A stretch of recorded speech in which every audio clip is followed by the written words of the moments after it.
আসসালামু আলাইকুম। মহিলা যাত্রীর পাশে যেন কোনো অপরিচিত পুরুষ যাত্রী না বসে, এই জন্য পাশের সিট ফাঁকা রেখেই যাত্রা করে ন্যাশনাল ট্রাভেল। দূরপাল্লার যাত্রায় একটি মহিলা যাত্রীর পাশে যদি একটি অপরিচিত পুরুষ যাত্রী বসে, তাহলে মহিলার প্রাইভেসিতে অনেক রকম সমস্যা হয়।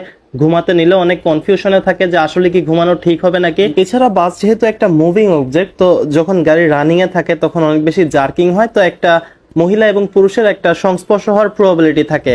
আর এই সম্ভাবনা একদম জিরো করতেই মহিলা সিটের পাশে কোনো পুরুষ যাত্রী না রেখে একদম ফাঁকা চলে যায় ন্যাশনাল ট্রাভেলস। আপনি বুঝতেছেন যে একটা মালিক বা একটা ব্যবসায়ীর জন্য এটা কত বড় একটা উদ্যোগ, যেখানে সরকারি কোনো নিয়ম নাই, সেইখানে নিয়ম নিজে থেকে তৈরি করে নিজের লস গুনে এই নিয়ম বানিয়েছে ন্যাশনাল ট্রাভেলস। ন্যাশনাল ট্রাভেলসের দেখা দেখি রাজশাহীর অন্য বাসগুলো যেরকম দেশ ট্রাভেলস, গ্রামীণ ট্রাভেলস, এগুলো তো আপনি এরকম নিয়ম দেখতে পারবেন। এছাড়া বাংলাদেশের এরকম এখন অনেক কোম্পানি আছে যারা মহিলার পাশে যদি মহিলা মিলাতে না পারে তাহলে পাশের সিটটা ফাঁকাই রেখে দেয়। আশা করি তাদের এই মহান উদ্যোগের কারণে তারা দুনিয়া এবং আখিরাতে উপকৃত হবে ইনশাল্লাহ।